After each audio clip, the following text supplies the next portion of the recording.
الحمد لله على رسول الله وعلى آله وصحبه وسلم. أعوذ بالله من الشيطان الرجيم. بسم الله الرحمن الرحيم. adúpẹ́ púpọ̀ fún Ọlọ́run Ọba. Ẹ jẹ́ kí adúpẹ́ fún Ọlọ́run Ọba. Alhamdulillah. Ẹ jẹ́ ká kára ọpẹ́ wa lọ sọ́dọ̀ Ọlọ́run Ọba. Alhamdulillah rabbil alamin. Kí Ọlọ́run kó má ṣe gba ọpẹ́ wa. Àmín. Kí Ọlọ́run kó ṣe àlékún oore tí a máa dúpẹ́ lé lórí. Allahumma amin. Àmín. La hawla Wala quwwata illa billahi al-aliyyil azim. أعوذ بالله من الشيطان الرجيم. بسم الله الرحمن الرحيم. اللهم لا علم لنا إلا ما علمتنا إنك أنت العليم الحكيم. اللهم علمنا ما ينفعنا وانفعنا بما علمتنا إنك أنت العليم الحكيم. We ask Allah to make it beneficial. Kí Ọlọ́run kí ó má ṣe fún wa ní ẹ̀kọ́ tí a rí múlò láti bí wá sí tòní. Ọlọ́run kó má ṣe ṣe náà fún wa. A ṣàdúrà fún gbogbo àwọn àfáà wa pátá, láwọn àfáà wa àgbà, àwọn tí wọ́n ti kọjá síwájú Ọlọ́run nínú wọn. Ó bẹ̀rẹ̀ látòrí àwọn sheikh wa Kamaluddin Habibullahi Al-Adabi. Ọlọ́run kí ó bá fi ọ̀hún kẹ́ wọn. Tó fi kárí sheikh Adam Abdullahi Al-Alori. Tó fi kárí sheikh Muhammad Sa'id Ibrahim Ọláwùmí.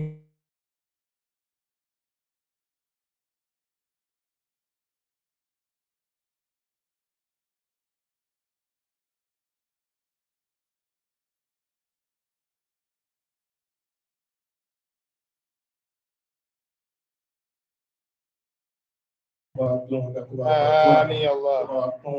لا إله إلا الله. لا حول ولا قوة إلا بالله. أشهد أن وفاءنا دكتور شريف الدين أتي دكتور عبد الحكيم كلكم باشر الفين. لا إله إلا الله. لا حول ولا قوة إلا بالله العلي العظيم. نعم lónìí inshallah pẹ̀lú ìyànda àwọn ìmáàmù pé wáàsí tá ń bá bọ̀ ní tafsir ọjọ́ Friday pé ká tún wá continue lónìí. Ṣùgbọ́n kò fẹ́ dà pàtí kò tún máa tó torí tọ́pìkì tá ń bá bọ̀ yìí ó kẹnu ó fẹ̀ dáadáa púpọ̀. So básìkò bá tún tó wa lónìí àtú níjọ́ míì táyé bá yọ níjọ́ míì pẹ̀lú gbọ́lọ́ àtú gbé láti bẹ̀. Ibi tá a dúró sí níjọ́ Friday òun náà ni pé a ṣàlàyé bó ṣe jẹ́ wípé láwọn ẹ̀sìn bí gbogbo ẹ̀sìn ayé ṣe wà àti látẹ̀yìnwá kí ni ojú wo ni àwọn civilization àwọn culture ni wọ́n ti fi ń wo divorce. Ojú wo àbí ìhà wo ni àwọn Yahudi kọ sí ìpínyà láàrin ọkọ àti ìyàwó. Ìhà wo ni àwọn Masihiyun àwọn tí wọ́n ń pè ní Christian lónìí. Ìhà wo ni ẹ̀sìn tí wọ́n náà ló kọ sí ìpínyà láàrin ọkọ àti ìyàwó. Àwa wo ìhà wo ni Islam kọ sí ìpínyà láàrin ọkọ àti ìyàwó. Àwa ṣàlàyé fúnra wa ó pé ní Islam kò fi taratara gbà kí ọkọ àti ìyàwó kọra wọn àfi tó bá ti jẹ́ pé kò sọ́nà míì mọ́ tí wọ́n ti gbìyànjú gbogbo ọ̀nà. Torí báyìí Islam ṣe kíkọ ara ẹni ó ṣe lẹ́tọ̀ọ́ ṣùgbọ́n ó fi gàgá púpọ̀ sójú ọ̀nà kó má bàa ṣeé ṣe. Ó fi gàgá sí púpọ̀ sójú ọ̀nà débi pé ní ẹni tó bá ṣe á jẹ́ pé kò sọ́nà míì mọ́ àfi kó ṣe ni. Ó jẹ́ kó difficult, ó jẹ́ kó le. Àwa ṣàlàyé gbogbo àwọn nǹkan tí Islam pèsè kalẹ̀ láti wọ́ wa kúrò níbi ọ̀nà ìyára ẹni tó ti ń bẹ̀rẹ̀ láti ìgbà tí ọkùnrin bá ń pàdé obìnrin àbí tóbìnrin bá ń pàdé ọkùnrin. Nígbà téèyàn bá fẹ́ yan ọkọ àbí téèyàn bá fẹ́ yan ìyàwó lèèyàn ti bẹ̀rẹ̀ ètò ní Islam ti fètò kalẹ̀ fún kí ìpínyà má bàa wà. Ó ti fètò lẹ̀ sí bóò la ṣe yan ọkọ rí, bóò la ṣe yan ìyàwó rí. Ó ti ṣàwọn àlàyé lọ nínú ṣẹ̀ríà débi pé béèyàn bá tẹ̀lé gbogbo àwọn àlàyé yìí ó ṣeé ṣe kí ìpínyà láàrin ọkọ àti ìyàwó má máa ṣẹlẹ̀ nínú àwùjọ Islam. Ṣùgbọ́n bó bá ti wá rí bí ti ń rí kò ṣe gbogbo kódà béèyàn bá tẹ̀lé gbogbo àwọn ìlànà náà ó lè débi téèyàn láti ṣe òpinya náà gẹ́gẹ́ bá ti sọ. Islam ń fojú bí ìgbà téèyàn bá lọ ṣiṣẹ́ abẹ nílé ìwòsàn. Àwọn tí wọ́n ṣiṣẹ́ abẹ fún yàn wọ́n dédé tí ọ̀bẹ bọ̀yàn lára kí wọ́n fẹ́ ṣiṣẹ́ abẹ wọ́n á ti make sure pé wọ́n ti try gbogbo other means tí ò bá sí alternative mọ́ ni wọ́n tó ṣiṣẹ́ abẹ fún yàn, torí ojú àpá ò lè dàbí ojú ara. Òun ni wọ́n ṣe kọ́kọ́ ṣiṣẹ́ abẹ fún yàn, wọ́n wá ṣàlàyé fún yàn àwọn rísìkì wo ló wà ń bẹ, tọ́nà mi bá wà wọ́n ṣàlàyé fún yàn kí yàn lo ọ̀nà mí yìí kó tó di pé yàn ṣe iṣẹ́ abẹ. Gẹ́gẹ́ bẹ́ẹ̀ náà ni ìpínyà láàrin ọkọ àti ìyàwó àti ojú wo la fi wo nínú Islam bẹ́ẹ̀ ló ṣe. Kì í ṣe nǹkan burúkú, ṣùgbọ́n kì í ṣe nǹkan tí a faramọ́. Ànábì wa Muhammad sallallahu alayhi wa sallam tó fi ní abgadul halal ila Allah ta'ala at-talaq. Ó ní ohun tí Ọlọ́run ọba tó kórìíra jù nínú ohun tó ṣe lẹ́tọ̀, Ọlọ́run ló ṣe lẹ́tọ̀ ó tún wá kórìíra ẹ̀. Ó ní tọ́lọ́run bá kórìíra jù nínú gbogbo ohun tó ṣe lẹ́tọ̀ pátá láyé, òun náà ni kí ọkọ àti ìyàwó kí wọ́n pínyà. Lónìí inshallah a máa wá sọ àwọn ọ̀nà wo ni ìpínyà gbà ń wáyé nínú Islam, àwọn ọ̀nà wo ló tọ̀nà tọkọ àti ìyàwó bá máa pínyà ní ìgbéyàwó tá a so igi lórí ẹ̀ lójú ọ̀nà ṣẹ̀ríà, bó o là á ṣe tú igi rú bẹ́ẹ̀. An Ibn Abbas yaqul, Ibn Abbas sọ báyìí wípé ní at-talaqu ala arba'ati wujuh. Ìpínyà láàrin ọkọ àti ìyàwó tá ń pè ní at-talaq, ojúpọ̀nà mẹ́rin ní máa gbà wá nínú Islam, ojúpọ̀nà mẹ́rin. Ó ní wajhan halalan, ojúpọ̀nà méjì ń bẹ ó tọ̀nà, béèyàn bá ṣe láwọn ọ̀nà méjì yẹn ó tọ̀nà. Wa wajhan haraman, béèyàn bá ṣe láwọn ojúpọ̀nà méjì míì, àwọn yìí ni haramu ni, faramọ́ ṣẹ̀ríà ò faramọ́ bẹ́ẹ̀ kíyàn lo ọ̀nà méjì, kíyàn fi ọ̀nà méjì tó kù kíyàn fi kọ obìnrin kalẹ̀. Wọ́n ní kí láwọn ọ̀nà tí ó tọ̀nà wọ̀nyí. Àkọ́kọ́ náà, béèyàn ó bá kọ obìnrin, jágbá àti sọ síwájú, ó láti ti gbìyànjú gbogbo ọ̀nà tó kù àti sọ gbogbo àwọn steps téèyàn ó tẹ́kì tọ́lọ́run wá ti ṣàlàyé fún Suratul Nisa, wallati takhafuna nushuzahunna fa'izuhunna wahjuruhunna fil madaji'i wadribuhunna. Ọlọ́run tún sọ fún wa pé ní wa in khiftum shiqaqa baynihima fahkum hakaman min ahlihi wa hakaman min ahliha. Lẹ́yìn tá a ti tẹ ilé tó ṣe wá sí fún, yóò jìnnà sí lórí ibùsùn, yóò ra fi ọwọ́ jẹ́ lára díẹ̀ àbí ṣe fẹ́rẹ́fẹ́ kó lè ṣe ìtanijí fún nípa nǹkan tó ń ṣe tí ò dá. Tó bá ti wá di ohun tó jáde síta táwọn aráàta ti ń dá sí, wọ́n ní ẹ̀yin aráàta tẹ́ ẹ máa dá sí ni fàkún hakaman min ahlihi wa hakaman min ahliha. Ẹgbẹ́ èèyàn dìde nílé ọkọ, ẹgbẹ́ èèyàn dìde nílé ìyàwó. Tí ó bá wù àwọn méjèèjì, ní àrọ́dá islaha yuwafiqillahu baynahuma. Tó bá wù àwọn méjèèjì pé kàtúnṣe wà, Ọlọ́run ní àáfi wọn ṣe kòńgẹ́ àti ṣàlàyé gbòmí òní síwájú. Kí wá ní ọ̀nà tó tọ́ téèyàn fi lè gbà ṣe tọ̀láàkù lábẹ́ òfin ṣẹ̀ríà? Àkọ́kọ́ ń bẹ̀ òun náà ni téèyàn kọ obìnrin nígbà tó wà ní ìmọ́ra. Ìmọ́ra tí ẹ̀jẹ̀ nǹkan oṣù àbí ìmọ́ra níbi ẹ̀jẹ̀ ìbímọ. Obìnrin tó ti wà ní ìmọ́ra ní àyè méjèèjì yìí èèyàn lè kọ̀. Ọlọ́run sọ fún wa nínú Suratul Talaq,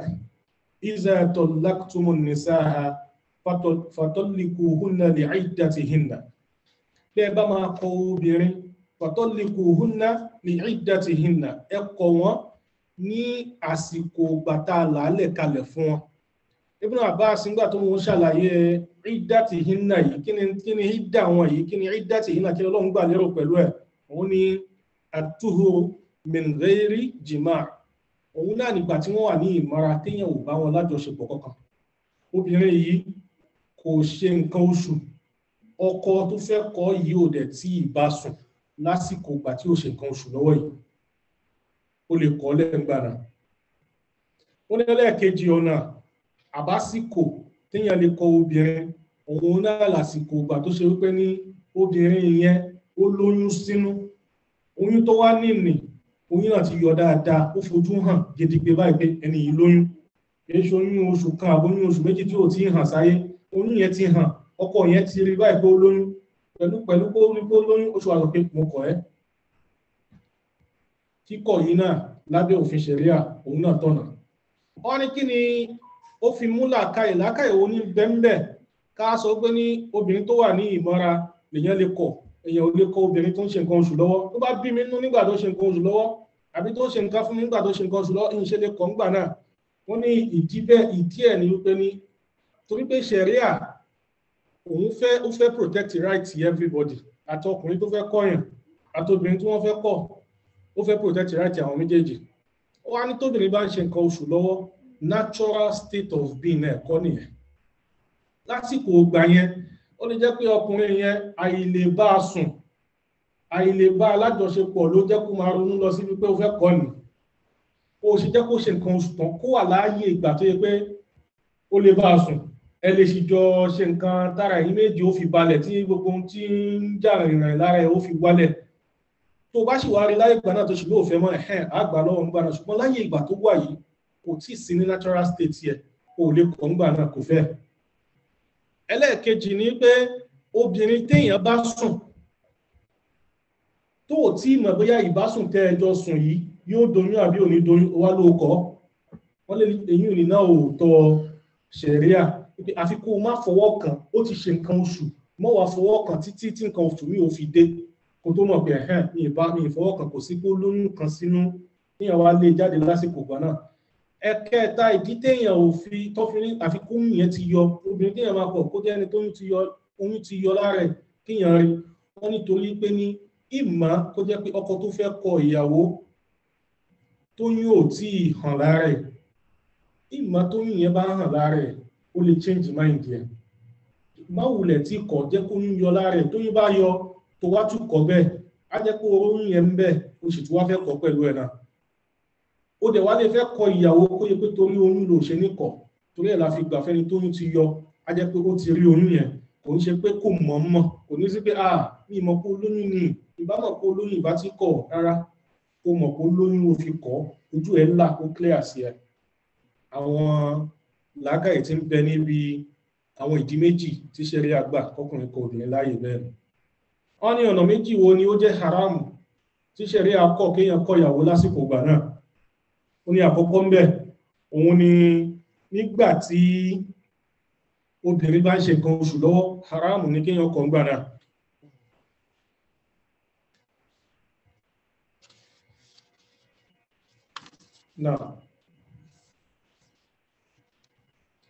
Nígbà tó bí bá ń ṣe nǹkan oṣù lọ́wọ́, haramu ní kéèyàn kọ obìnrin gbà náà. Ó ṣẹlẹ̀ láyé ìgbà Ànábì wa Muhammad sallallahu alaihi wasallam. Sàábì kan kọ ìyàwó ẹ̀ nígbà tó ń ṣe nǹkan oṣù lọ́wọ́, nígbà tó wá lọ sọ fún Ànábì tó dé tí gbà Ànábì sallallahu alaihi wasallam. Ànábì wá sọ fún pé ẹ lọ sọ fún kó dá ìyàwó ẹ̀ padà sínú ilé, kó dá padà kò kọ́ ẹ̀kọ́ yẹn ò wọlé,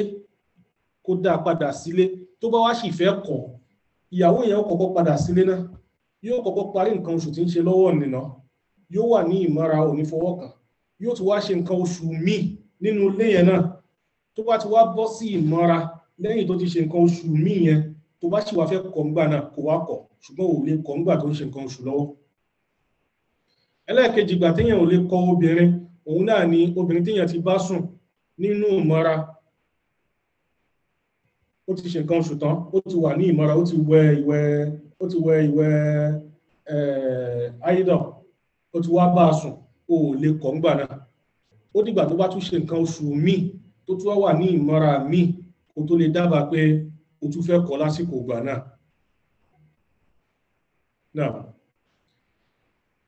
Al-aslu fi at-talaqi annahu raj'iyyu.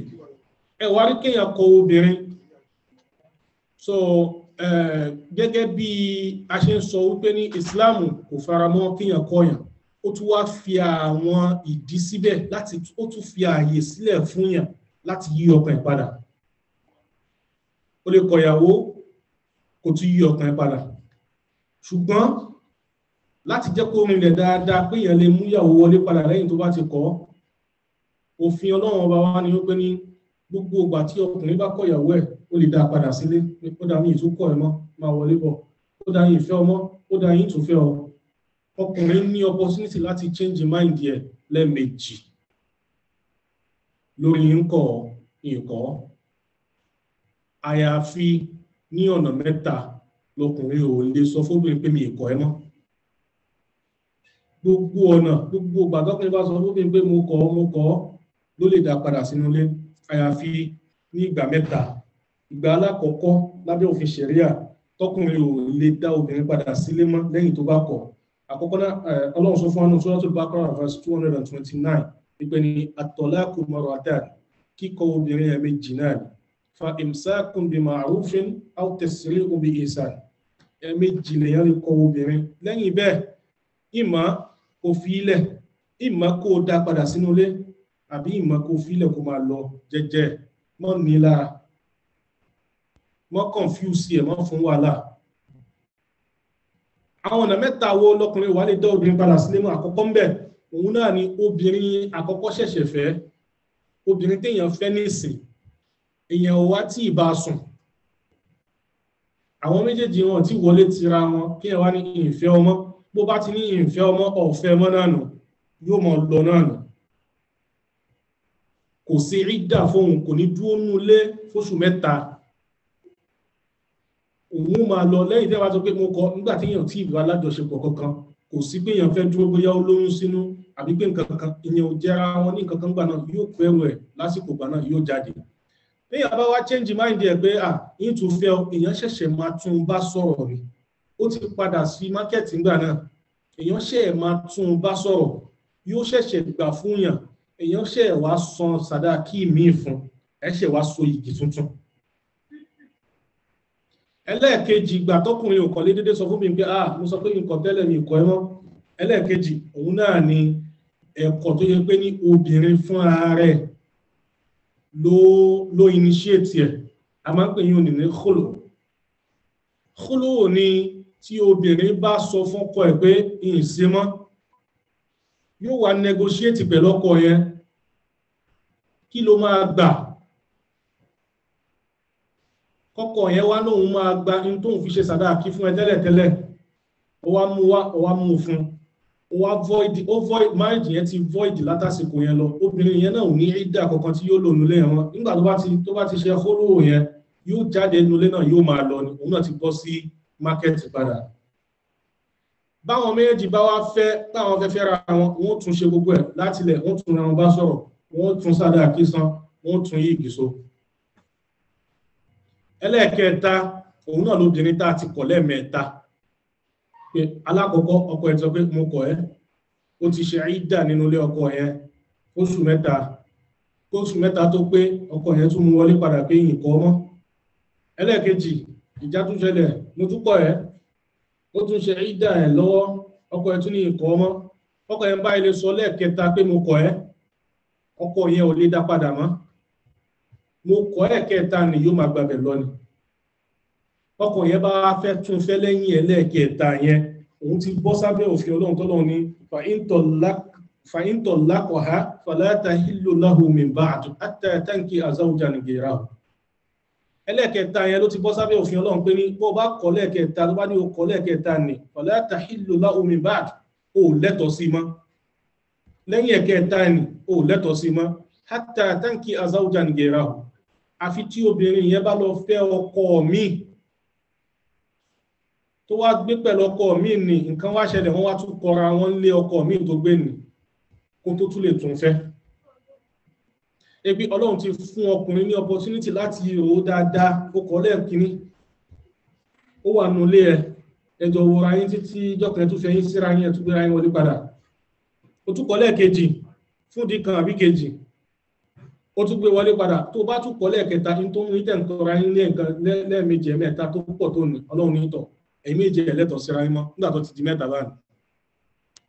nígbà tó ti wá jẹ́ bẹ́ẹ̀ ní gbogbo ọ̀nà tó kù lọ́kọ́ lè dáyàwó padà àyèwò la wá là kalẹ̀ òun náà ní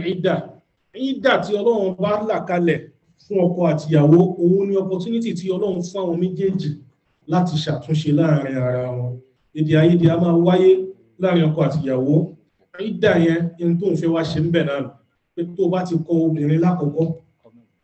ìfẹ́ ọmọ lóbìnrin téèyàn ti bá ní nǹkan téèyàn ti bá lájọṣepọ̀ téèyàn bá ní ìfẹ́ ọmọ obìnrin ní lẹ́tọ̀ọ́ láti dúró nú ilé yẹn inú ilé ibi tẹ́ ń gbé yẹn náà ni ó wà fún oṣù mẹ́ta bí wá ṣe wá wà nú ilé náà fún oṣù mẹ́ta ni jíjẹ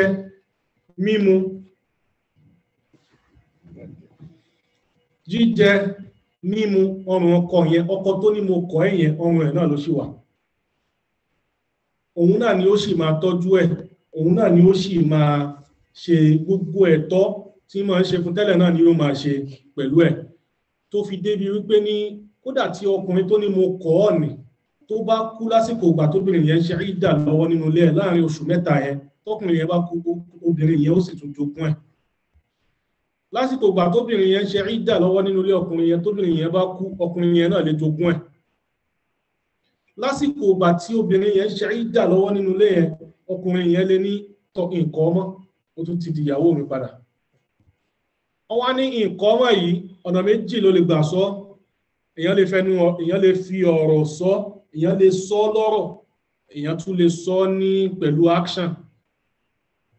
sísọ lọ́rọ̀ tọ̀ nǹkan ọmọ náà ó ti ànọ́ọ̀lù ẹ̀ fúnra ẹ̀ náà nìyẹn ṣùgbọ́n òun náà ló ní mo kọ̀ ẹ́ tẹ́lẹ̀ òun náà ló ní nǹkan náà tó ọlọ́run ló fún un ní àṣẹ bẹ́ẹ̀ wípé òun ló ní ọkùnrin ló ní àṣẹ láti dáyàwó padà sínú ilé lẹ́yìn tó bá kọ̀ tán téèyàn bá máa sọ ní ìṣe àwọn àfáàní àwọn apákan àwọn àfáàní tọ̀ tó bá ti bára wọn sùn tó bá ti bára wọn lájọṣepọ̀ tọ̀ wọ́n ní tó bá ti bára wọn lájọṣepọ̀ ìyẹn ti sọ níṣe nìyẹn pé èyí tún kọ̀ mọ́ àbí ńgbà tí ẹni ẹlẹ́ni nínú ilé ló tún lọ níbi pásẹ́jì ni ló bá tún kọlù olóòkọ́ tẹ́lẹ̀ ni ó tún wá kọlù níbi pásẹ́jì ní ìsìntọ́ ọ̀kọ́ mọ́ náà nù ó tún ti wọlé padà èèyàn wá kọ́ ìyàwó lé kínní oṣù kínní ó wà nulé ẹ̀rí ìdí láti reconcile oṣù kejì ó wà nulé ẹ̀rí ìdí láti reconcile oṣù kẹta wá dé ó sì wà nulé yẹn náà ó tí nídìí láti dáríjì láti dá padà sínú ilé náà oṣù kẹta yẹn wá fi pé ó wá dá padà sínú ilé náà wọ́n ní tó oṣù kẹta bá ti pé ó lè dédé sọ pé mi ò kọ̀ ẹ́ mọ́mọ́ nísìn nígbà tó ti lóṣù mẹ́ta tó rí nísìn láti dá padà sílé yóò wá lọ nígbà tó bá wá sì fẹ́ bí lẹ́yìn oṣù mẹ́ta ló ṣe wá change mind yẹ ẹ̀kọ́ alákọ̀ọ́kọ́ lélẹ́yìí o ẹ̀kọ́ alákọ̀ọ́kọ́ lẹ́yìn oṣù mẹ́ta ló ṣe wá change mind yẹ ó wá ṣẹ̀ṣẹ̀ tún bá sọ̀rọ̀ wá ṣẹ̀ṣẹ̀ san sàdáàkì mi wà ṣẹ̀ṣẹ̀ wá tún fẹ́ ẹ̀ ṣe wá ṣe nìka tuntun ẹ̀wọ̀n ti tẹ́lẹ̀ kóṣù mẹ́ta tó pé tó bá fẹ́ tún fẹ́ padà ọkọ̀ sọ pé nǹkan ọmọ ni ṣùgbọ́n tóṣù mẹ́ta bá ilé pé tó bá ilé jáde wà ṣẹ̀ san sàdáàkì mi eléyìí ẹ̀kọ́ alákọ̀ọ́kọ́ nìyẹn. Now ọ̀rọ̀ wá wà lórí ẹ̀ ni pé àwọn kan ní àwọn ṣe ẹ̀mẹ́ta lọ́lọ́run láti kọ obìnrin sọ̀rọ̀ wá pé mo kọ̀ ẹ́ àwọn kan máa ṣe yìí so àwọn apá kan àfáà ní ìyẹn ò tọ́nà torí tẹ́ bá ṣe bẹ́ẹ̀ ó ti defeat purpose reconciliation tí a fi oṣù mẹ́ta yẹn ṣe àkọ́kọ́ náà àyà ọlọ́run nínú àyà Quran ó sọ fún wa pé ní فإن طلقتم النساء والمطلقات يتربصن بأنفسهن ثلاثة قروء obìnrin téèyàn kọ̀ yóò lo cycle mẹ́ta nínú ilé eléyìí lóbìnrin tó ń ṣe idol tí idol ẹ̀dẹ̀ constant tó wá ń ṣe cycle tó constant yóò ṣe cycle mẹ́ta nínú ilé bẹ̀ يتربصن بأنفسهن ثلاثة قروء yóò lo cycle mẹ́ta nínú ilé yẹn ní àwọn arẹ́dẹ́dẹ́ tó wá ní mo kọ̀ ẹ́ tó bá dàti ṣẹlẹ̀ kẹta kò sí sáìkò kankan tó fẹ́ lò nulé ó láti máa lọ ni torí ìdí tá ṣe ní kó dúró nulé ẹ̀ ni pé ó sì lè dá padà láàrin ìgbà tó fi ń dúró lọ́wọ́ yẹn ṣùgbọ́n tó bá ti pé mẹ́ta ó lè dá padà mọ́ òfin Ọlọ́run ò lè dá padà mọ́ àfi tó bá lọ fẹ́ ẹlòmíì so kò ní reason láti jókòó sínú ilé yẹn mọ́ lẹ́yìn tó bá ti kọ̀ lẹ́ẹ̀mẹ́ta so ẹni tó bá ní mo kọ̀ ẹ́ ó ti defeat purpose ẹ̀mẹ́ta ta ní kẹ́ṣẹ́ ni àti oṣù mẹ́ta ta ní kó fi dúró nulé yẹn so àwọn kan dúró lórí pé tó bá ti ṣe ṣáà ti kọ̀ lẹ́ẹ̀mẹ́ta ni tó bá yẹ ti kọ̀ lẹ́ẹ̀mẹ́ta kó lọ fẹ́ lómi kó ṣáà jáde kó máa lọ èmi ò tiẹ̀ fẹ́ kó lóṣù mẹ́ta rárá àwọn afáàní rárá èyí ni ò dá ìyẹn ti lòdì sí spirit text yẹn báwọn atọ́ni wa ṣe máa ń pè ó ti lòdì sí spirit ìdí tá a ṣe ní kó máa lóṣù mẹ́ta yẹn pé èyí tó dáa jù òun náà ni pé alákọ̀ọ́kọ́ onímọ̀kọ̀ ẹ́ tó bá ti ní mo kọ̀ ẹ́ lákọ̀ọ́kọ́ ni yóò lóṣù mẹ́ta láàrin oṣù mẹ́ta ìmọ̀ ìwọ gan ò lè sọ bóyá ó padà change mind bóyá ohun tó ń bí ẹnu yẹn bóyá nǹkan kan ni ò fojú hàn sí ẹ tẹ́lẹ̀ tí yóò padà fojú hàn sí ẹ láàrin oṣù mẹ́ta yẹn tó bá fi change mind yẹn tóṣù mẹ́ta àkọ́kọ́ ò bá pé tó dá padà sínú ilé tó bá di ẹlẹ́ẹ̀kejì tí nǹkan tún ṣẹlẹ̀ tó tún ní mo kọ̀ ẹ́ tó ṣù mẹ́ta yẹn náà bá tún pé tó tètè dá padà sílé ẹ ṣe nìkan mi ẹ san sàdáàkì mi tó bá dé ẹlẹ́kẹta tó bá ní mo kọ̀ ẹ́ yóò máa gbàbẹ̀ yóò máa lọ. Ọlọ́run wá ní nígbà tó bá lóò kọ obìnrin ni tásìkò ẹ̀ bá ti tó ó ti lóṣù mẹ́ta nulẹ̀ ẹ̀ tí rí reason láti kiri fa imsakun bi ma'ruf aw tasrihun bi ihsan aw tasrihu bi ihsan gbé dá padà sínú ilé tó bá lè dá padà sínú ilé fi ilẹ̀ pẹ̀lú dáadáa pẹ̀lú àlàáfíà pẹ̀lú sàlámà mọ́ nílá kò sí ìnira kankan tó fẹ́ ṣe fún. Haramu ni torí pé obìnrin yẹn wà lábẹ́ òrùlé èèyàn kíyàn máa wá nílá. Haramu àkọ́kọ́ náà níjọ́ tẹ́ ti fẹ́ra yín lọ́run ti ní wa ja'ala bainakum mawaddatan wa rahma òun ṣe sáàrin ẹ̀yin méjèèjì níjọ́ tẹ́ ti yẹra yín pé fẹ́ fẹ́ra yín tá a so igi tá a so nì ọlọ́ni látara ẹ̀ ja'ala bainakum mawaddatan wa rahma a ti fi ìfẹ́ sáàrin yín bẹ́ẹ̀ àṣẹ Ọlọ́run ta fi sára akídùn yín ni pé ìfẹ́ ó máa bẹ láàrin yín wa rahma àánú ó máa bẹ láàrin yín ẹ máa bára yín lò pẹ̀lú ìfẹ́ àti àánú. Ẹni empathy fúnra yín ẹni sympathy fúnra yín ẹ care fúnra yín kìí ṣe apá kan nìkan ló ní responsibility láti care fún kejì àwọn méjèèjì ló ní responsibility yẹn responsibility care yìí Ọlọ́run wá ní kò tán nígbà tẹ́ bá ń fẹ́ra yín nìkan níjọ́ tẹ́ ẹ máa kọ́ra yín náà care yẹn gbọ́dọ̀ ẹ máa kọ́ra yín pẹ̀lú àánú náà ẹ tún máa fàánú ara yín kọ́ra yín tẹ́ bá ní kò lè wọ́ọ̀kì mọ́ ẹ tún máa ṣàánú ara yín ẹ tún máa láàánú ara yín obìnrin tó fẹ́ kú òun lé nì ó tún máa ṣàánú ẹ̀ débi pé ní ó mọ̀ pé àkọ́kọ́ náà ó fẹ́ ní kókó òun lé ẹ̀ torí kó lè fìyà jẹ obìnrin náà tóun náà fẹ́ fọkọ ẹ̀ lẹ̀ òun náà ò fẹ́ fọkọ lẹ̀ torí kíyà lè jẹ máa wọ ẹlòmíì tó máa fẹ́ ẹ nísìn ó ní ṣe bẹ́ẹ̀ fún tó bá yẹ pé ìwà kan ló wà lára ẹ̀ tí wò ó lè ní sùúrù lórí ẹ̀ mọ́ tó fẹ́ fi torí ẹ̀ kọ́ yìí nígbà tó bá máa kó òun lé ẹ̀ pẹ̀lú àánú náà ni ó ṣe ń fún lóúnjẹ ó ṣe ń ṣe gbogbo nǹkan tó yẹ kó o ṣe lẹ́tọ̀ọ́ ó ṣe fún níjọ́ tí ó bá lọ kò sí nǹkan tó ní kó máa advice ẹ̀ kò sí nǹkan tó ní kó máa bá a sọ̀rọ̀ pẹ̀lẹ́ kò sí pé kó máa ṣépè fún onírọ́kọ̀ mi ìfẹ́ lẹ́yìn tèmi onírọ́kọ̀ mi ìbí tèmi rárá ìyún ni kò sáànú ń bẹ̀ Ọlọ́run ní fa imsakun bi ma'ruf aw tasrihun bi ihsan fi ilẹ̀ jẹ́ kó máa lọ pẹ̀lú àlàáfíà tó bá lọ́rọ̀ rí lẹ́nu tó fẹ́ sọ fún tó bá lá advice kan tó fẹ́ fún fi ilẹ̀ jẹ́ kó máa lọ tiẹ̀ tó bá fẹ́ ṣe dáadáa tó fẹ́ gbàánú lọ́dọ̀ Ọlọ́run ọ wà fílẹ̀ ní ààyè ibi tó mọ̀ pé àwọn èèyàn míì tán dájú ọlọ́gbọ́n ni wọ́n tún wá fẹ́ wàá sẹ́ẹ̀tì ẹ̀ ọ̀pù wàá ṣe dáadáa fún níwọ̀nba tó lè ṣe ló jẹ́ pé wọ́n kàn fẹ́ move on ó wá ń hópù pé wọn ò ní move on ìyẹn kò sáànú ń bẹ̀ ìyẹn ò tẹ̀lé àṣẹ Ọlọ́run àṣẹ Ọlọ́run lórí bá kọrẹ ẹni òun náà ni pé ká tún fi àánú ká fi ṣe láàrin ara wa. Now bá a ṣe sọ ṣáájú obìnrin náà tó wà nílé fa'amsikuhunna bi ma'ruf tó bá wà lábẹ́ òrùlé ẹ̀ lásìkò gbà tó ṣe wà ó ti kọ́ ń lo oṣù mẹ́ta lọ́wọ́ nílé ẹ̀ fa'amsikuhunna bi ma'ruf mọ́ ṣe dáadáa sí àṣẹ Ọlọ́run ní Suratul Talaq fa'amsikuhunna bi ma'ruf aw sarrihuhunna bi ma'ruf àbí kò jẹ́ kó lo oṣù mẹ́ta ẹ̀ pé kò sì jẹ́ kó máa lọ pẹ̀lú àlàáfíà fa imsakun bi ma'rufin aw tasrihun bi ihsan tẹ́ bá wà pẹ̀lú rẹ ni tẹ́ bá ń gbé papọ̀ ẹ máa gbé papọ̀ pẹ̀lú àánú náà ni aw tasrihun bi ihsan àbí kẹfílẹ̀ kó máa lọ tiẹ̀ walil mutallaqat ẹ̀wárí Suratul Baqarah verse 241 Ọlọ́run ní lil mutallaqat obìnrin tá a kọ̀ mata'un bil ma'ruf ó ní ẹ̀tọ́ sí ìgbádùn lọ́dọ̀ ẹni tó kọ̀ mata'un bil ma'ruf ó sì lẹ́tọ̀ọ́ sí ìgbádùn lọ́dọ̀ ẹni tó kọ̀ fóṣù mẹ́ta tí ó fi wà lọ́dọ̀ ẹ̀ gbogbo gbádùn pátá afẹ́fẹ́ dáadáa lè yóò tẹ̀ sí oru ò ní mú ebi ò gbọdọ̀ pa ọ̀fun gbọdọ̀ pé àfẹ́ra mọ́ o ṣùgbọ́n Ọlọ́run ní lil mutallaqat mata'un bil ma'ruf ìgbádùn sì gbọdọ̀ wà fún lọ́dọ̀ ẹ̀ nígbà tó sì wà lọ́dọ̀ ẹ̀ ta ní kó máa haqqan 'ala al-muttaqin ó ní Ọlọ́run ní hákù ni ẹ̀tọ́ ni lórí gbogbo ẹni tẹ́ ẹ bá jẹ́ olùpáyà Ọlọ́run ìwọ ọkọ tó kọ ìyàwó nì tó bá yẹ kó olùpáyà Ọlọ́run ni ẹ́ Ọlọ́run ni tó bá yẹ kó olùpáyà Ọlọ́run ni ẹ́ obìnrin tó kọ yẹn mata'un bil ma'ruf ó sì gbọdọ̀ ní ìgbádùn pẹ̀lú àánú ìgbádùn tó máa ṣe fún oúnjẹ tó máa fún pẹ̀lú smile ẹni tó fẹ́ mọ́ ó tún máa wá smile sáàbù ẹ̀ lóúnjẹ fóṣù mẹ́ta tí ó fi wà lọ́dọ̀ ẹ̀ again torí pé àṣẹ Ọlọ́run ọba Ọlọ́run ni ó máa kọ ẹ fẹ́ kọra yín ẹ ti rí pé kò sọ́nà míì má kò sátúnṣe kankan mọ́ láàrin ara yín kò sí wàhálà ṣàmì sọ pé ní kò sí ìkùnsínú kọ́ ló fẹ́ fi ṣe, ìbẹ̀rù Ọlọ́run náà tún ni ẹ̀tún sì máa fi ṣe. المطلقات تبقي في بيت زوجتها في بيت زوجية مدة العدة. So nǹkan ẹ̀kan tó kù tá a fi parí ẹ̀ lálẹ́ inshallah a máa continue ní tafsir níjọ́ míì, òun ni pé ní al-ishhadu ala at-talaq wa ar-raj'iyya. Ẹ̀rí tí a bá kọrẹ ẹni, ẹ̀rí pé ó ti ní iye ìgbà téèyàn lè kọrẹ ẹni, ó dẹ̀ ti láwọn òfin tó so mọ́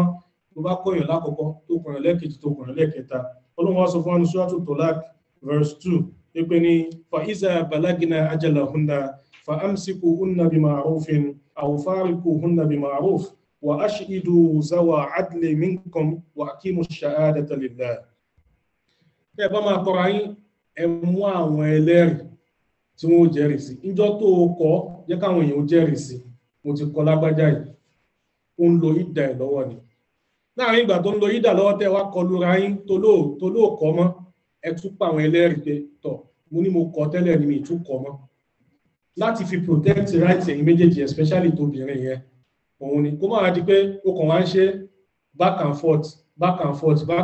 ó kàn ń darí gbogbo, ó wá fi ẹ̀kọ́ yìí ó wá fi ń threaten. Ẹ jẹ́ kí àwọn ẹlẹ́rìí kí wọ́n wà involved nínú ẹ̀. Suratu Talaq verse 2 Ọlọ́run ti ní wa ashhidu zawa adlin minkum. Ẹ jẹ́ kí àwọn onídéédé láàrin yín kí wọ́n ṣe ìjẹ́rìísí ní ìgbà tẹ́ bá ń kọra yín àti nígbà tí ẹ bá ń dára yín padà sínú ilé. Òun ni ààbò níbi inshallah, torí àwọn ètò míì tí wọ́n lá tún fẹ́ ṣe ní ìrọ̀lẹ́ yìí kí àyè lè wà.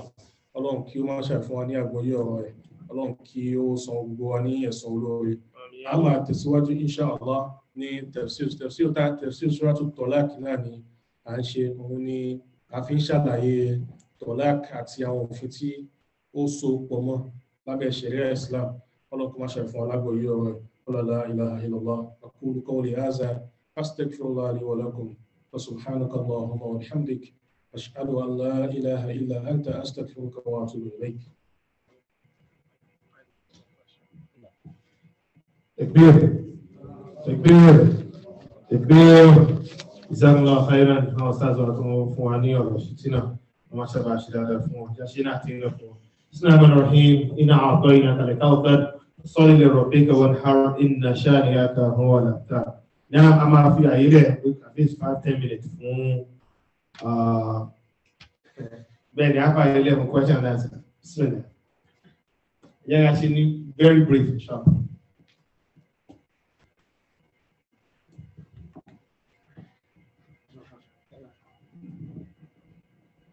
Assalamu alaikum. Wa alaikum salam. Ẹ ṣe ohun tí ṣe tẹ́ fún wa. Láwọn àti kò wúlò fún wa. Àmín. Àmín. Question lórí lecture tẹ̀sí. Now, 2 questions. Number 1 ni tí during the course tí ọkùnrin bá ń change mind tí either period ẹ̀ sọ 3 months. Tí obìnrin fún rẹ̀ ọ̀hún bá ní interest mọ́ ọkọ tí wọ́n mọ̀ pé òun ò fẹ́ kọ́kọ́ tẹ́lẹ̀tẹ́lẹ̀ náà wá bínú,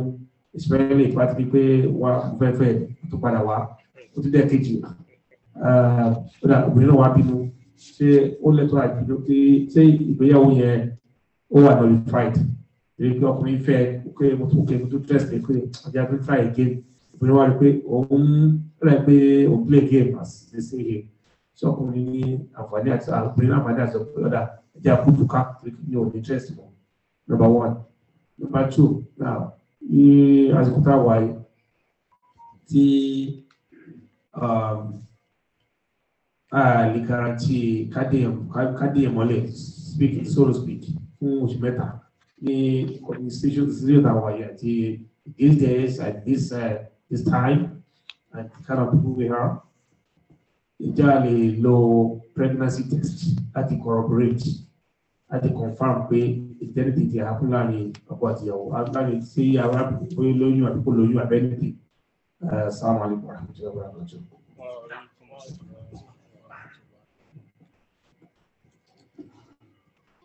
Wa alaikum assalam wa rahmatullahi wa barakatuh. Naam, jazakumullahu khair. Ṣé obìnrin lè kọ́kọ́ lásìkò láàrin ìgbà ìdà tó ń ṣe ìdà lọ́wọ́ ni ọkọ wa ní òun fẹ́ dá padà sí inú ìgbéyàwó lóbìnrin náà lè sọ pé rárá òun ò ṣe so ìyẹn ò sí nínú àwọn conditions tóbìnrin fi lè nullify marriage ẹ̀ kò sí under conditions tóbìnrin fi lè request fún kọ́lò. láàrin ìgbà tó wà ní ìdá yẹn ọkùnrin yẹn wá ní náà ọkùnrin lè sọ pé lẹ́kàn bá ṣé obìnrin lè sọ pé ọ̀dà náà mi máa kú dúró parí ìdá mi wàá máa lọ ní ìfẹ́ mọ́ mi àìkú obìnrin kọ́ ní wáì. mo sọ̀rọ̀ láti máa pẹ́ sóyè torí pé ó yé mi àyà ọlọ́run nínú Suratul Baqarah verse 228 wal mutallaqat yatarabbasna bi anfusihinna ọlọ́run ní obìnrin tá a kọ̀ yatarabbasna yóò dúró she will lay in wait bi anfusihinna by herself salasata qurun for 3 cycles. ولا يحل لهن أن يكتمن ما خلق الله في أرحامهن kò wá tọ́ fún wọn kò tọ́ fún obìnrin yẹn kó fi ń tọ́lọ̀ bá dá sí nínú kó fi pamọ́ bóyá ó mọ̀ kóhun ti lóyún kò tọ́ fún kó wá fi pamọ́ kò lè conceal oyún inú ẹ̀ kó gbọ́dọ̀ declare ṣe gẹ̀tẹ̀ láàrin ìgbà tó wà ní ìdá yẹn tó wá find out kóhun lóyún kò gbọ́dọ̀ conceal ó gbọ́dọ̀ declare fọkọ ẹ̀ à ń bá bọ̀ nínú in kunna yu'minna billahi wal yawmil akhir tó bá yẹ pé lóòótọ́ lóbìnrin bẹ́ẹ̀ ó nígbàgbọ́ nínú Ọlọ́run àtijọ́ ìkẹyìn wa bu'ulatuhunna baálé wọn ahaqqu bi raddihinna ló lẹ́tọ̀ọ́ láti dá wọn padà in aradu islaha tí wọ́n bá fẹ́ àtúnṣe baálé wọn ní ẹ̀tọ́ láti dá wọn padà Ọlọ́run ló fún baálé yẹn ní ẹ̀tọ́ láti dá padà òun ló initiate ẹ̀ tóbìnrin yẹn bá fẹ́ ṣe khulu yóò kọ́ parí ìdá yìí náà tọkàn yẹn bá ní kó má parí ìdá kó padà wọlé obìnrin yẹn á padà wọnú marriage yẹn ó sì ní right ṣe khulu ṣùgbọ́n ó ní reason tó lè fi request fún khulu obìnrin tó lọ bá Ànábì wa Muhammad sallallahu alaihi wasallam ìdí ìkọ́ni ìdí kan péré tó wà tóbìnrin fi lè request fún divorce àti pé ní ìgbà má wọnú ẹ̀gàn torí a máa padà lọ sínú ẹ̀ nínú tafsir tá à ń ṣàlàyé bọ̀ tẹ́lẹ̀ tó request ó ní kó require àlàyé oríṣiríṣi ìdí ni obìnrin fi lè request fún divorce tá à ń pè ní khulu ṣùgbọ́n obìnrin kan lọ bá Ànábì wa Muhammad jọ kàn pé ọkọ mi mi ò kàn tiẹ̀ dùn orí sí mi mọ́ mo kàn tiẹ̀ àti tí bá rí báyìí ó kàn máa ń danú mi ó máa ń ronú nínú mi kàn tiẹ̀ kí n fẹ́ rí sójúmọ́ yàní ó ti break down pátápátá láàrin wọn kò sífẹ̀ẹ́ mọ́ kò sí nǹkan kan mọ́ mi ò tiẹ̀ mi ìyẹ́ fílẹ̀ anything fún mọ́ mo fẹ́ oṣù òpin yàrá láàrin àwọn méjèèjì Ànábì wa Muhammad sallallahu alayhi wa sallam wá bèèrè lọ́yẹ̀ pé tọ́ tó bá yẹ pé tó fẹ́ nìyẹn kò bèèrè lọ́wọ́ ọkọ pé ń gbọ́ ìyàwó ti declare pé kò sífẹ̀ẹ́ kankan mi ò tiẹ̀ mo ètì ẹ̀ mo ti ètì ẹ̀ mo kórìíra ẹ̀ irú ìrì kan ó rí mi lára Ànábì wa ní tọ́ ṣé o ready láti dá ó bèèrè lọ́wọ́ ọkọ pé kí ló gbà kí ló máa gbà lọ́wọ́ ọkọ ní ohun tí mo fún sàdáàkì wọn ní tọkọ yẹn fún sàdáàkì òun náà ní ọgbà ńláńlá kan bí gádìnì ńláńlá kan lọkọ yẹn fún ní sàdáàkì mo fẹ́ gba gádìnì mi padà tó bá lè fún mi Ànábì wa bèèrè lọ́wọ́ obìnrin yẹn pé sọ ṣé o rẹ́dì láti dá sàdáàkì ẹ̀ padà tí ń jẹ́ gádìnì tó fún ẹ obìnrin yẹn lóun padà obìnrin yẹn lè dá padà Ànábì dá sọ tọkọ ẹ̀ pé gbà lọ́wọ́ ẹ̀ tọkọ yẹn bá ti gbà lọ́wọ́ ẹ̀ ó ti accept ó ti ṣe fìdáàn yẹn ó ti fi gift yẹn ó ti fi di contract wọn tá n pè ní akídùn nìka ń tẹ́ ẹ fi so kókó ìgẹ̀rún náà ní sàdáàkì nígbà tó ti fún ní sàdáàkì yẹn padà tọkùnrin yẹn dẹ̀ ti accept ẹ̀ so ó ti tú igi àwọn méjèèjì nìyẹn ó ti nullify igi yẹn ni àwọn ọ̀nà tóbìnrin máa ń gbà kọ̀ọ̀kan nìyẹn bí mo ṣe sọ olóríṣiríṣi ìdí tóbìnrin lè fi gbọ́ kọ́kọ́ obìnrin lè kọ́kọ́ torí abuse obìnrin lè kọ́kọ́ torí neglect àti bẹ́ẹ̀ bẹ́ẹ̀ lọ tí a máa ṣàlàyé síwájú ṣùgbọ́n bí mo ṣe ń sọ nígbà ìdá yìí baálé lọ́lọ́run fún láṣẹ láti dá padà òun ló initiate ìdá yìí kò sí ìdá tí ò bá sí bá tí baálé ò bá sọ pé mi ò ṣe wọ́n tẹ́lẹ̀tẹ́lẹ̀ so baálé ló ní àṣẹ táìmù yìí obìnrin yẹn ò lè wáyà fọ́ọ̀sì pé a náà mo fẹ́ lóṣù mẹ́ta mi pé rárá tí ọkùnrin yẹn bá ti sọ pé mi ò kọ̀ ẹ́ mọ́ ìdá ti tán marriage tó ti active padà. ṣùgbọ́n bẹ́ẹ̀ rẹ̀ tó parí ìdá ẹ̀ tó parí ẹ̀sìn marriage ó lè initiate khulu tọkùnrin yẹn bá gbà tí ò bá gbà ó di taládájọ́ nìyẹn ó di ntádájọ́ máa dá láàrin àwọn méjì torí pé ó ní láti convince ọkùnrin yẹn láti gba láti gba kóló yẹn láti gba kíní ní padà lọ́wọ́ ẹ̀ gbà tọkùnrin yẹn bá lóun ò gbà ta ló wá fẹ́ fún. tí ọkọ bá náà pé ọkọ yẹn lè lóun ò gbà lọ́wọ́ ẹ̀ bóun fún ọkọ yẹn lè fún kó má gba nǹkan kan lọ́wọ́ ẹ̀ bọ́ èyí táwọn bèèrè pé tọkọ yẹn bá refuse láti accept yẹ kò ṣe kó fẹ́ yọnu fílẹ̀ ó ìṣe láti àfẹ́ tẹ̀lé yẹn máa gbé lọ síwájú adájọ́ lábẹ́ òfin ṣẹ̀ríà.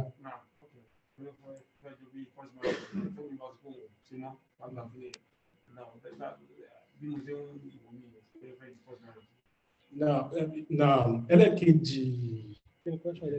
àbá ti dáhùn padà àti dáhùn padà tọ́ alhamdulillah.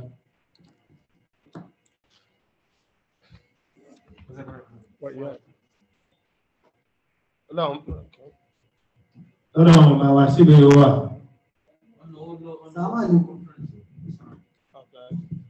Ayé ní sáwọn ọ̀rọ̀ rẹ̀.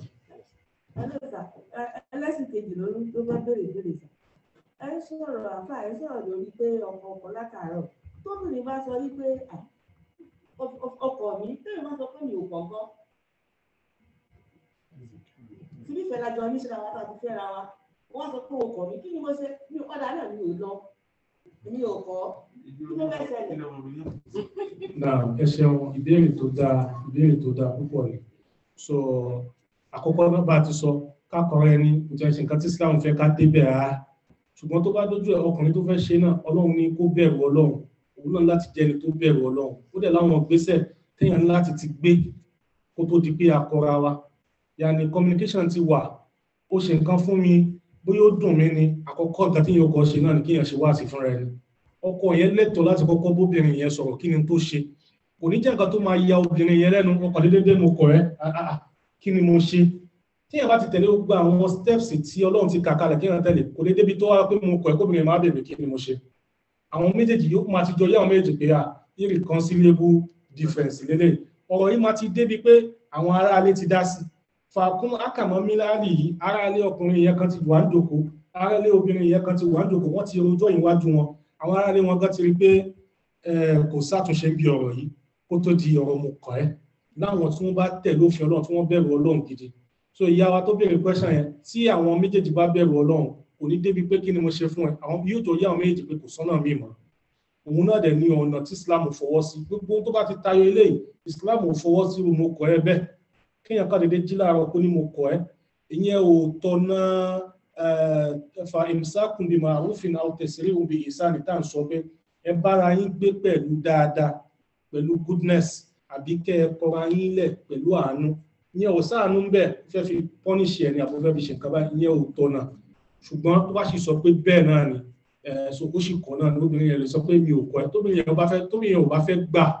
irú kíkọ yẹn òun náà lóṣù mẹ́ta tó máa lò nínú ilé yẹn láàrin oṣù mẹ́ta obìnrin yẹn lè ṣe pẹ́pẹ́ fúru ká pé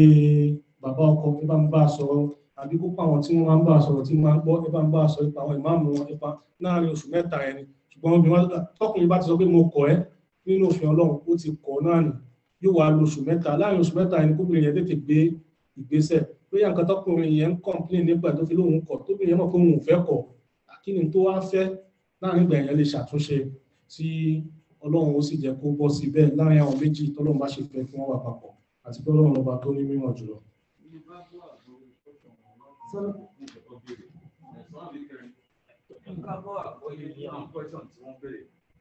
Pé ọ̀nà yẹn náà tó pín sí méjì pé lóbìnrin inú àlàyé tẹ̀ tí ń ṣe síwájú bọ̀ táwọn ń gbọ́ wípé is more leaning towards the ọkùnrin mo pẹ̀ ní gbogbo tó ń sọ. Bí ẹ̀dẹ̀ ti ṣe sọ náà pé ìdàkejì ẹ̀ náà àyè ń gbọ́ wájú tí ẹ fẹ́ ṣe àlàyé nígbà tí ó bá yẹ pé obìnrin ló mú initiate pé èmi náà kọ́ ẹ̀ wá both sides ni kí ni apply sí but at the current lesson ten teaching sìn is more specific lórí tó bá ti ọ̀dọ̀ ọkùnrin wá pé mo kọ̀ which tí ó bá dásìkò gbàtẹ́ bá sọ tóbìnrin náà abìnrin ní initiation yẹn máa ti wá ó wá kù sọ́wọ́ ọkùnrin náà kó náà fẹ́ wo báwo lòun náà ṣe fẹ́ reconciliate àbí òun náà agree pẹ̀lú nǹkan tí òun ní sọ. Naam, jazakumullahu khairan. Ṣùgbọ́n nǹkan kan tó kọ́kọ́ tú important ká mention òun ní pé ní lábẹ́ òfin Islam ọkùnrin ní máa ń fẹ́ ìyàwó. Ṣé tí ẹ understand pé ọkùnrin ló máa ń fẹ́ ìyàwó gangan. Òun ló fi jẹ́ pé ọkùnrin ní máa ń san sàdáàkì fóbìnrin, òun ló máa fóbìnrin ní gift mo fẹ́ ṣọ́ fẹ́ mi. Tóbìnrin yẹn bá gbà pé òun fóbìnrin yóò wá béèrè tó bá fẹ́ as a condition tí mo fi máa gbà láti fẹ́, ọkùnrin ló ní ìgbéyàwó yẹn, so òun ló ní ìtúká, òun ló fi jẹ́ pé tọkùnrin bá túgbéyàwó ká là ń pè ní divorce, tóbìnrin bá túká a kì í pè ní divorce, khulu la máa ń pè, annulment la máa ń pè, ìyẹn òun ṣe divorce. Tọkùnrin bá túgbéyàwó ká òun ló ní, ṣùgbọ́n torí pé alápò tẹ́tí obìnrin yóò kọ́ lóṣù mẹ́ta ní ẹ̀, ọkùnrin yẹn ló ní ìgbéyàwó yẹn, torí ẹ̀ náà ló fi jẹ́ pé òun náà ló tún lè dá padà sínú ilé pé jẹ́ kí ìgbéyàwó yìí máa continue, àbí kó decide pé ní ìfẹ́ mọ́sẹ̀ kó jẹ́ kó lóṣù mẹ́ta ẹ̀ pé kó lè lọ fẹ́ lómi. Another thing ni pé nínú Islam ò fi ara sí stigma táwọn èèyàn fúnra wa ká ti bọ divorce àbí remarriage after divorce. Kódà tẹ́ bá kà á, tẹ́ bá wo àwọn òfin wọ̀nyí, the way tọ́lọ́run bá gan fi sọ, ó sọ nígbà pé ó yí sí gan fóbìnrin lẹ́yìn tó bá ti kọ́ tó kó fẹ́ lómi, àgbà tó ní kò tọ́ fọ́kùnrin kó fẹ́ obìnrin tó ti kọ̀ lẹ́ẹ̀mẹ́ta kó fẹ́ padà fi tó bá fẹ́ lómi. Àwọn èèyàn máa wọ́n dàka ṣé bẹ́ẹ̀ náà ló yí sí àti ọkọ̀, bẹ́ẹ̀ ni bẹ́ẹ̀ ló jẹ́ kó ṣe yí sí láti rọ́kọ̀ fẹ́ tí ò bá ń ṣe àwọn restriction táwọn èèyàn ti fi síbẹ̀ fúnra wa àtàwọn stigma táwọn èèyàn ti fi sára ẹ̀ fúnra wa. Ọlọ́run ló bá tó ní mímọ̀ jùlọ. Assalamu alaikum. Wa alaikum salam wa rahmatullah. Ọ̀rọ̀ méjì kan ló tún àìsí tó ìgbìmọ̀ agbẹnusọ àti sọ. Ṣé tí kí lẹ ti rí? Ipe o tí ọkọ àtìyàwó bá ní jù sílẹ̀ pé àwọn méjèèjì bá lórí lókè o àfẹ́ra wa mọ́, ṣé àwọn méjèèjì ò dẹ̀ rojọ́ kí ló ṣẹlẹ̀ fún anybody? Wọn ò fẹ́ rojọ́ kí ló ṣẹlẹ̀ fún anybody, bọ̀ wọ́n kàn ṣáà mọ̀ pé òkè àwọn méjèèjì o wọ́n dẹ̀ ti agree pé o àwọn ò fẹ́ra àwọn mọ́, wọ́n ṣe lóní yóò bá yẹ àti màálù ẹ̀pà o ṣá àti wọ́n kó ní kálukú ló sọ́tọ̀ tó wọn ò dẹ̀ rojọ́ fẹ́ anybody. Kí la ṣe fẹ́ sọ ti yẹn sí? Ẹlẹ́kejì kálẹ̀. Ẹlẹ́kejì. Torí àsìkò. Pé tí ọkùnrin yẹn bá lóun ò fẹ́ yàwó yẹn mọ́ tó dẹ̀ jẹ́ pé yàwó yẹn ó yìí máa wà nínú ilé yẹn for some time like there ṣe sọ mi. Ṣé pé ṣé dandan ni kó wà nílé yẹn ni láti fulfill requirement either period yẹn àbí ó lè wà níbi tó tí ló fẹ́ ní wà fẹ́ra mọ́, so I just gotta go, I can't stay here and be saying I'm under the bus. Tẹ́lẹ̀ tí mo pé mo sì lóyún mi sínú anything pé ṣé kò lè lọ dúró wò mí ni. Náà jazakumullahu khairan. Àkọ́kọ́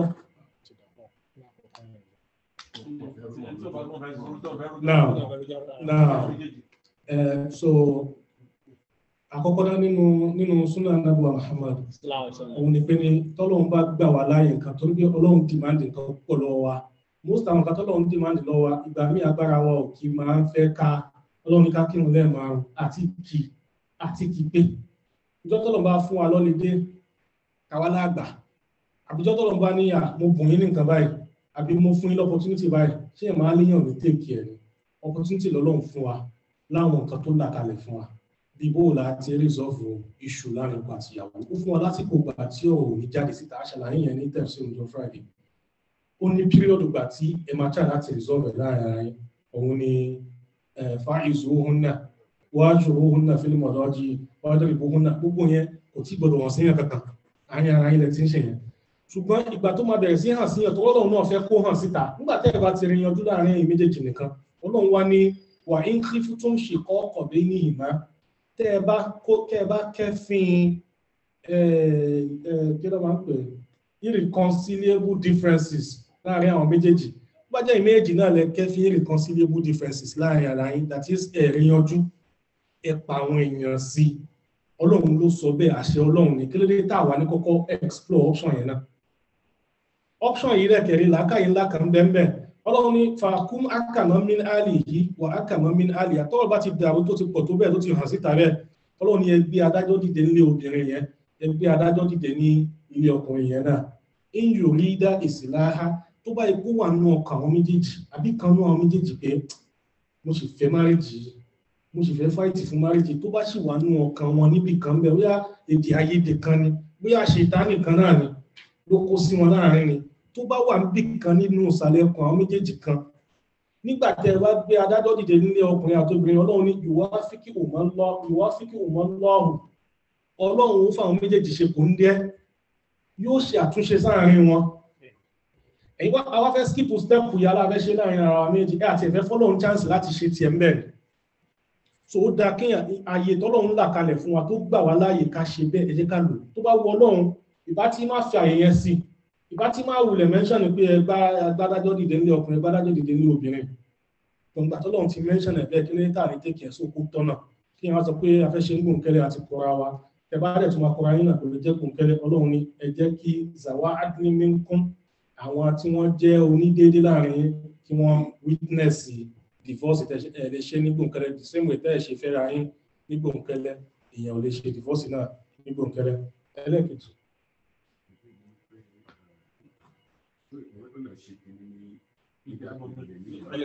náà ṣé o lè lọ ṣe ìdá period ẹ̀ níbòmí rárá inú ilé ọlọ́run ní ẹ má lé wọn jáde nínú ilé wọn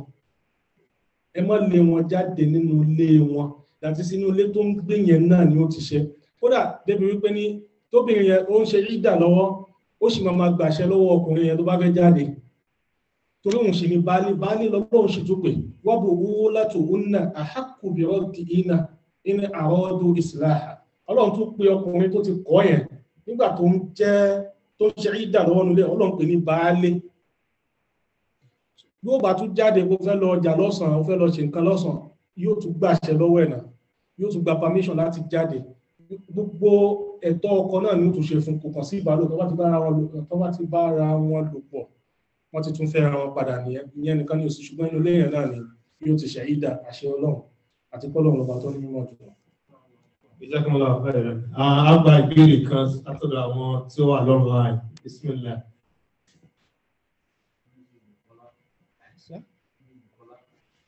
One sister Padiola. Assalamu alaikum warahmatullahi wabarakatuh, sir. Alaikum assalam wa barakatuh.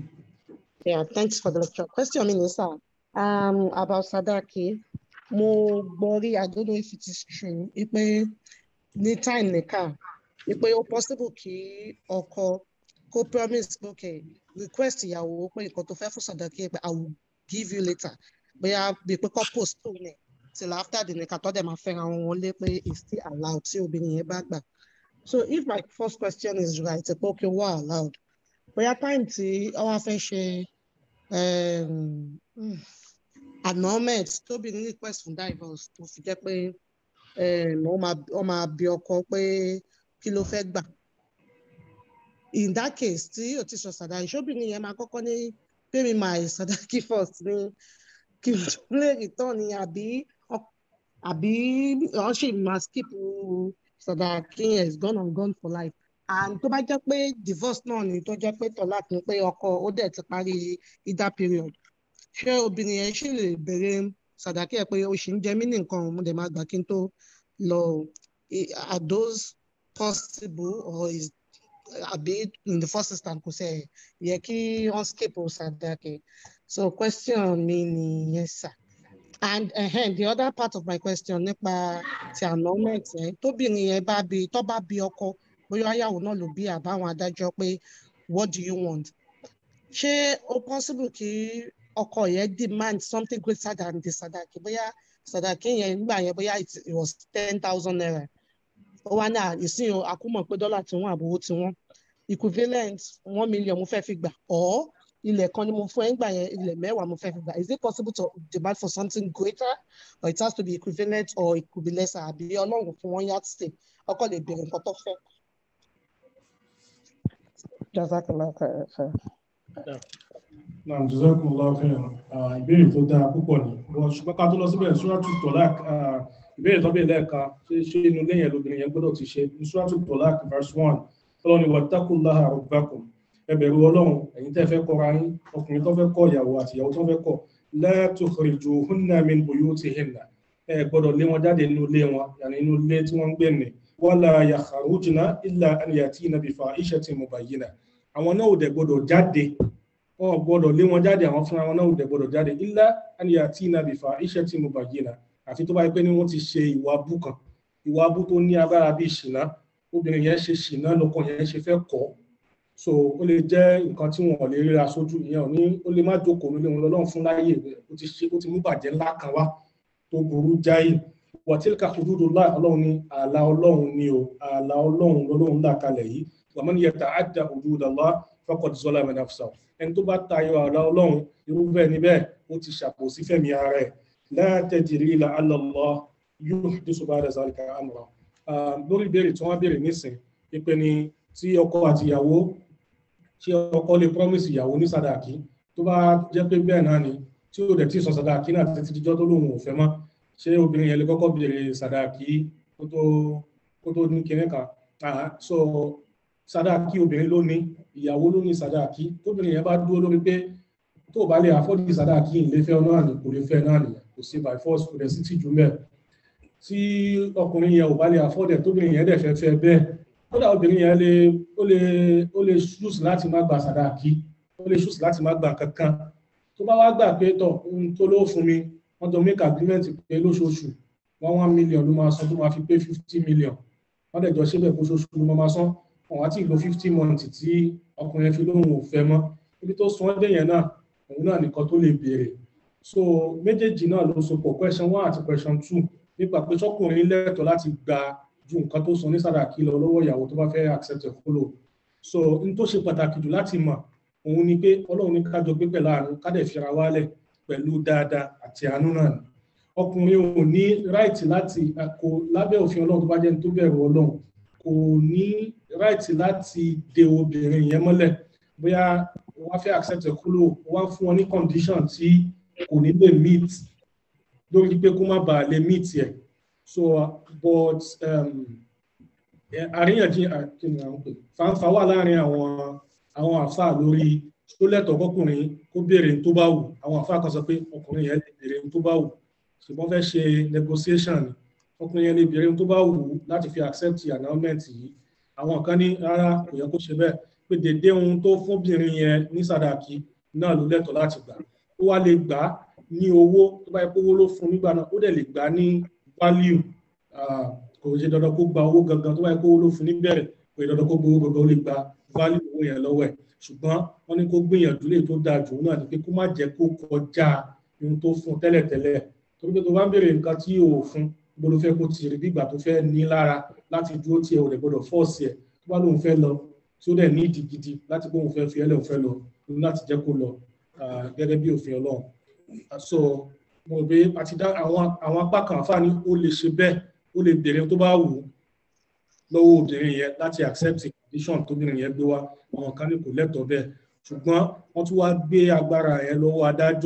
tó bá yẹ pé ìtadájọ́ dá sí fáwọn méjèèjì ni pé adájọ́ yẹn lè decide bóyá ó ní right láti demand nǹkan tó ń demand lásìkò ìgbà yẹn ṣùgbọ́n tó bá jẹ́ láàrin àwọn méjèèjì wọ́n lè tó dáa jù nínú àkọ́kùnrin yẹn ó bẹ̀rù ọlọ́run ó má béèrè kọjá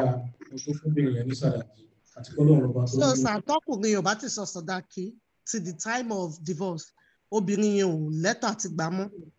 tí ó bá ti san sàdáàkì tí ò ní sàdáàkì kankan lọ́wọ́ ẹ̀ kò ní kankan tọkùnrin yẹn fẹ́ gbà padà lọ́wọ́ ẹ̀. no rárá sà kì í ṣe tọkùnrin fẹ́ gbà bóyá ìgbà tó ń ṣe ìdà obìnrin ọkọ ló kọ ìyàwó ń sìn bóyá during her ìdà period or after the ìdà tí obìnrin yẹn wá ní ok mi náà ti fẹ́ máa lọ ìgbà tí oní mi sàdáàkì tó promise mi ṣé ó máa gbà ṣó lè gbà àbí nǹkan tó mọ̀ ní. tó bá yẹ pé ọkùnrin yẹn ló fẹ́ divorce obìnrin tó jẹ́ ní sàdáàkì yẹn níbẹ̀ ó sì ń jẹ́ ní sàdáàkì yẹn gbèsè ẹ̀ṣẹ̀ gbèsè téèyàn tún lè béèrè níjọ́ tó bá kú náà tó bá déhùn ló wà láàrin àwọn méjèèjì ṣùgbọ́n tó bá yẹ pé obìnrin yẹn ló fẹ́ àná lè ní ó ti fọ̀ sí sàdáàkì yẹn ṣùgbọ́n tó bá yẹ pé ọkùnrin yẹn ló fẹ́ ó sì ń jẹ́ ní gbèsè sàdáàkì tó jẹ́ yẹn obìnrin yẹn ò fò fìtì sàdáàkì yẹn ọlọ́run lọ́ba tó ní mímọ́.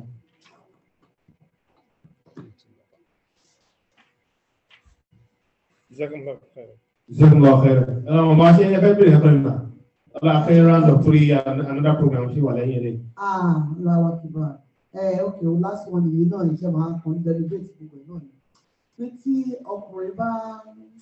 ṣe nǹkan tí ò tọ́, kò tó fi ìkanra ẹ̀ tó fi mọ́yàwó ẹ̀ ní tí àwọn èèyàn dẹ̀ rí náà kò yẹ yín tí wọ́n dẹ̀ máa ń bá sọ kọ̀ọ̀kan obìnrin yẹn náà dẹ̀ ń fara da everything kọ̀ọ̀kan fi má ṣe bá ilé yìí ò dáa kìíní kan anyway eventually ọkùnrin yẹn náà ló tún pàpà sọ pé mi ti ẹ̀ fẹ́ mọ́ bọ́ta jẹ́ kí lálùbárí kí ìyàwó wọlé àbíkílé kankan kan ò ṣe wọ́n òkè obìnrin yẹn dẹ̀ ṣe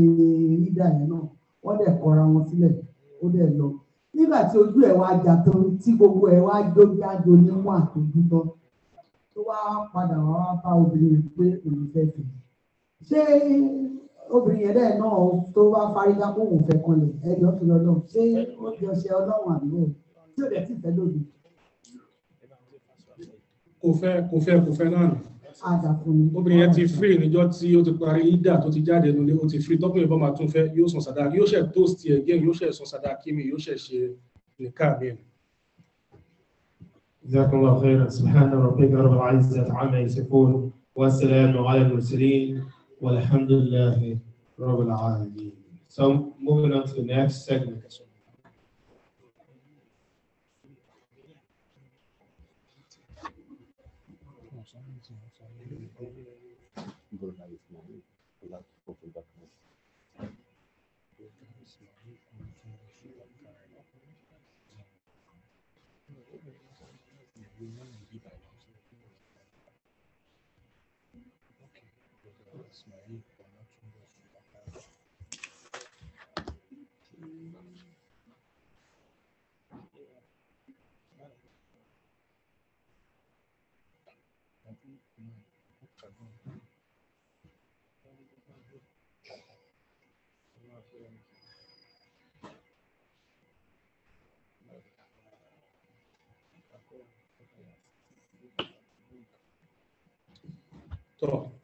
أعوذ بالله من الشيطان الرجيم بسم الله الرحمن الرحيم